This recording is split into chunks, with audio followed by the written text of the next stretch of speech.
विद्यार्थी मित्रांनो नमस्कार. इयत्ता 5वी मराठी यामधील 9वा धडा जनाई याचा स्वाध्याय आज आपण सोडवणार आहोत. चला तर मग सुरू करूया. प्रश्न 1 आहे, एका वाक्यात उत्तरे लिहा. त्यामधील अ प्रश्न आहे, जनाई उसाच्या फडात कोणते काम करत होती? उत्तर पाहूया.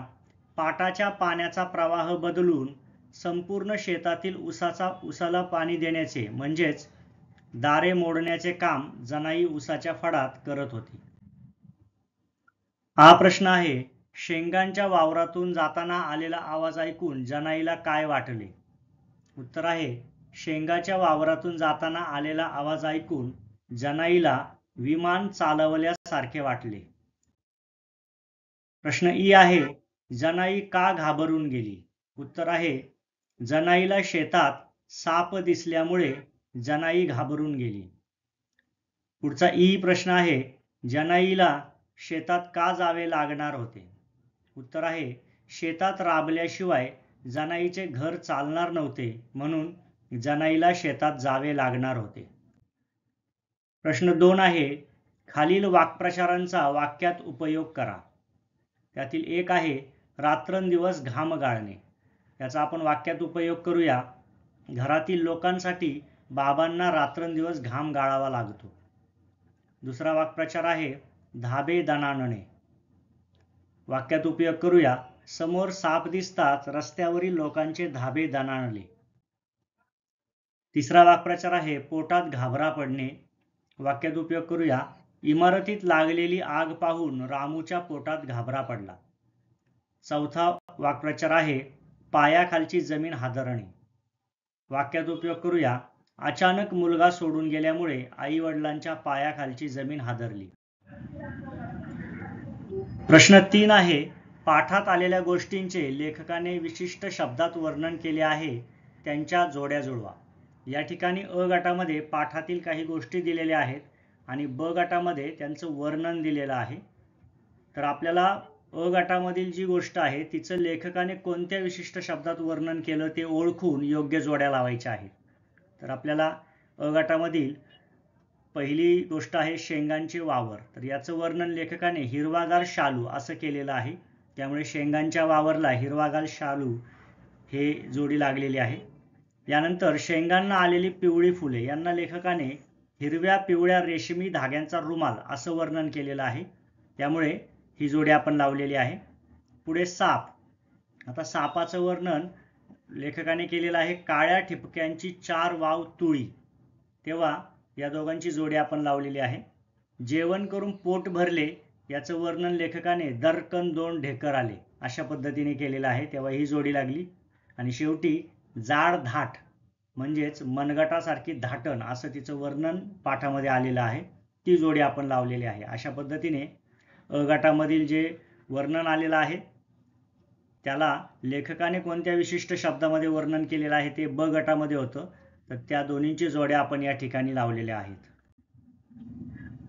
पुढे प्रश्न 4 आहे, तुमच्या निरीक्षणावरून खालील गोष्टींचे वर्णन करा. त्यातील अ आहे, पावसाळ्यात आकाशात जमलेले ढग. आता इथे आपण निरीक्षण करून त्याविषयी आपण वर्णन लिहायचं आहे. त्यामुळे इथे वेगवेगळ्या प्रकारे यांचं वर्णन आपण करू शकतो. आपण या स्लाइडमध्ये केलेली वर्णन पाहूया. वेगवेगळ्या प्राण्यांच्या सावल्या दिसाव्यात असे पावसाळ्यात आकाशात जमलेले ढग दिसत होते. इथे तुम्ही तुमच्या कल्पनेनुसार सुद्धा वर्णन लिहू शकता. पाऊस उघडल्यानंतर तारेवर ओळीने बसलेले पक्षी. पाऊस उघडल्यानंतर तारेवर ओळीने बसलेले पक्षी पाहिले आणि वाटले की लहान लहान मुले ओळीने शाळेत बसली आहेत. इथे सुद्धा वेगळ्या पद्धतीने तुम्ही वर्णन लिहू शकता. फुलांच्या शेतातील फुललेली फुलझाडे. सुंदर सुंदर रंगीबेरंगी पोशाख घालून लहान मुले नाचत बागडत आहेत असे वाटणारी फुलांच्या शेतातील फुललेली फुलझाडे. इथे आपण मुलांशी तुलना केलेली आहे फुलांची. तुम्ही तुमच्या कल्पनेनुसार वेगळ्या पद्धतीने सुद्धा याचं वर्णन करू शकता. पुढे ई आहे, गुरुजींनी फळ्यावर सुंदर अक्षरात लिहिलेल्या ओळी. तर याचं वर्णन पाहूया. गुरुजींनी फळ्यावर सुंदर अक्षरात लिहिलेल्या ओळी सुंदर सुंदर पांढऱ्या रंगाच्या टपोऱ्या मोत्यांच्या माळीसारख्या दिसत होत्या. आपण मोत्यांच्या माळीशी त्याची तुलना केलेली आहे. तर तुम्ही वेगळ्या पद्धतीने सुद्धा तुलना करून तुमच्या कल्पनेने याचं वर्णन करू शकता. पुढे प्रश्न 5 आहे, तुम्हाला आवडलेल्या पाठातील 2 ओळी लिहा. इथे आपल्या आवडीनुसार पाठातल्या कोणत्याही तुमच्या आवडीच्या 2 ओळी तुम्ही इथे लिहू शकता. आपण घेतलेल्या 2 ओळी पाहूया. गॅसबत्तीच्या प्रकाशात हिरवागार शालू झगमग करावा तसं ते वावर चमकत होतं. आणि दुसरी ओळ आपण घेतली आहे, शेंगांना आलेली पिवळी फुलं बेलबुट्टीगत दिसत होती. हिरव्या पिवळ्या रेशमी धाग्यांचा एक रुमालच खाली विणला होता. तर हे 2 ओळी आपण घेतलेल्या आहेत, परंतु तुम्ही तुमच्या आवडीच्या 2 ओळी इथे घेऊ शकता. पुढे प्रश्न 6 आहे, दिलेल्या पर्यायातून योग्य पर्याय निवडा व वाक्य पूर्ण करा. इथे आपल्याला सुरुवातीला एक वाक्य दिलेलं आहे आणि त्याच्या कारणासाठी आपल्याला 3 पर्याय दिलेले आहेत. योग्य कारण शोधून आपल्याला उत्तरामध्ये लिहायचं आहे. पहिलं अ वाक्य आहे, जनाईचे अंग भगभगत होते कारण. आता पुढे 3 कारणं दिली आहेत. अ आहे, तिने खूप काम केले होते. आ आहे, उसाच्या पाल्यानं ते अंग कापले होते. आणि ई आहे, तिला झोप आली होती.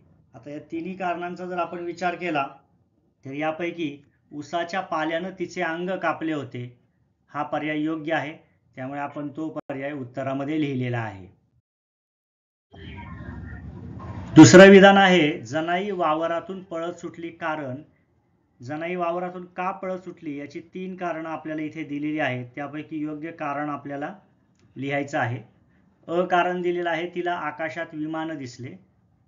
आ कारण दिलेलं आहे, तिच्या अंगावर साप धावून आला. आणि ई कारण दिलेलं आहे, तिचे काम संपले. तर आपण पाठाचं वाचन केलं की आपल्या लक्षात येतं की तिच्या अंगावर साप धावून आला त्यामुळे ती पळत सुटली. तेव्हा योग्य कारण आपण उत्तरामध्ये लिहिलेलं आहे. यानंतर प्रश्न 7वा आहे, या कथेचा सारांश तुमच्या भाषेत लिहा. ही जी कथा आहे तिचा सारांश म्हणजे पूर्ण कथा थोड्या शब्दांमध्ये आपल्याला वर्णन करायचे आहे. तर पाहूया. जनाई ही घरातील एकमेव कर्ती स्त्री होती. तिला लहान मुलं होती. त्यांच्यासाठी ती जीवाची पर्वा न करता शेतात राब राबायची. शेतात भला मोठा भुजंग म्हणजेच एक साप आहे हे डोळ्यांनी पाहिल्यावर देखील पोटासाठी ती शेतात जायची. जनाई नावाप्रमाणेच आई या भूमिकेसाठी जगायची. आपल्या मुलांसाठी तिला स्वतःच्या जीवाची पर्वा नव्हती.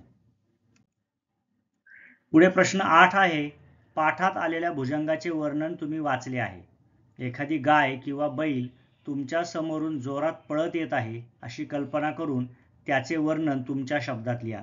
या ठिकाणी गाय किंवा बैल अंगावर धावून येणे, जोरात पळत येणे असा प्रसंग आपल्या बाबतीत कधी कधी घडलेला असतो.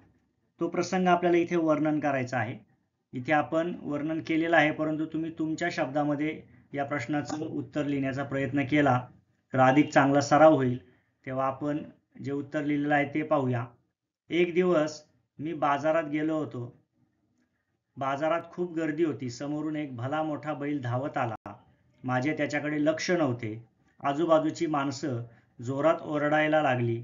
काय झालं असेल म्हणून मी समोर पाहिलं. भला मोठा बैल माझ्याच दिशेने धावत येताना दिसला. माझी घाबरगुंडी उडाली. कोणत्या दिशेला धावू हे देखील समजत नव्हते. हातापायांना थरकाप उडाला होता.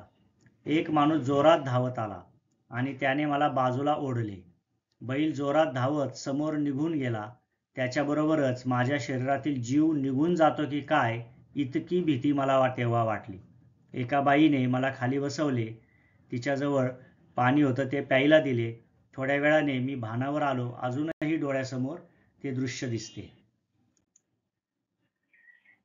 पुढे खालील उतारा वाचा व त्यात आलेले वाक्प्रचार व म्हणी शोधा आणि लिहा.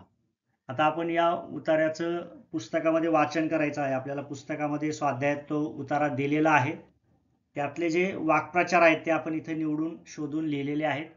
त्यात आलेले वाक्प्रचारात आहे, चेहरा हिरमुसणे, बिनसणे, उपदेशाचे डोस पाजणे, सावध करणे, जीवश्च कंठश्च मैत्री असणे, चेहरा पडणे, कानाडोळा करणे, 4 हात लांब राहणे, नाव ठेवणे आणि जीवाची घालमेल होणे. हे सर्व वाक्प्रचार आपल्या स्वाध्यायातील त्या उतार्यामध्ये आलेले आहेत. ते आपण शोधून इथे लिहिलेले आहेत.